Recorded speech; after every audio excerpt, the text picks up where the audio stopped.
Romney, he's a good debater. I'm just okay. I'm just okay. I think a lot of people would say that he's a little better than just okay. The big question is, do these debates really matter? Well, sometimes they do. In 1960, they established John Kennedy as a bona fide candidate. We remember the Reagan debates, 1980 and 1984, the zinger lines that he had, what happened with Gerald Ford back in 1976, and also Al Gore losing a whole lot of points to George Bush during those three debates in 2000. But I think, we could safely say again, Bill, that in the overall, these debates really don't seem to move things all that much. I think it's must-see TV for all of us, so we'll be there. Thank you, John. John Roberts out there in Denver. Martha. Joining me now is a man who has observed several debates over the course of his career, Brett Hume, Fox News senior political analyst. Good morning, Brett. Good morning, Martha. What do you think when you see President Obama sort of do that, aw shucks kind of moment where, Romney's a great debater, me, I'm just okay. This is what happens. The campaigns always play down their own candidate's strengths as a debater, and they talk about the other guys if he were 10 feet tall. We see this every 4 years. It's amusing, a little tiresome, utterly predictable, and totally meaningless. What do you think we learned about Mitt Romney over the course of the primary debates, and how ready he is for the one-on-one that he has really wanted and craved throughout his entire political career? Well, he raised his game as a debater between 2008 and 2012, and he was pretty effective in the debates this year. He kept his cool, he kept his composure, he kept that sort of smile on his face, and then remained visibly unrattled by whatever happened.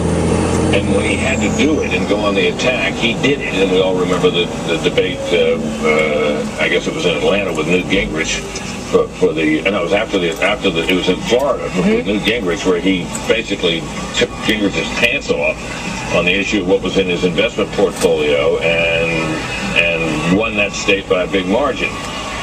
This is obviously different. It's a national audience, not simply a Republican audience. He's got to win people over. It's a different kind of challenge against a sitting president who is a pretty smooth performer. So, look, what John Roberts said is right. Debates sometimes make a difference, but not very often. Normally what happens in debates is people who were for you going in are still for you coming out, and not a lot of minds get changed. So, Chris Christie saying all that about how he's going to change everything. It could happen, but it hasn't happened very much. Well, if somebody loses their pants, it might be a game changer. But, we'll see. We'll be watching that really closely. That depends, Martha, entirely on the design of the lectern. We'll wait for the town hall format and hope for that, perhaps.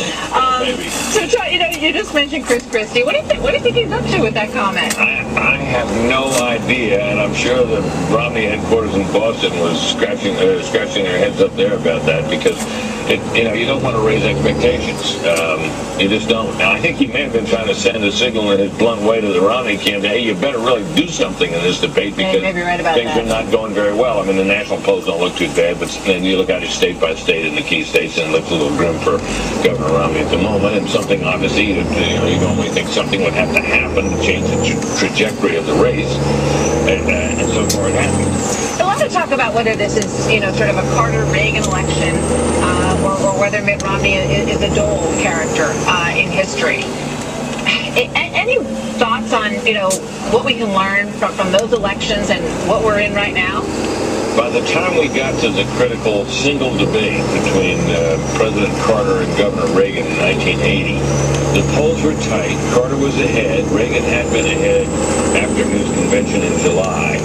I'm not sure how clear a sense there was, but there was some sense in the country that the nation was ready to make a change and wanted to make a change. And that people were apprehensive about this man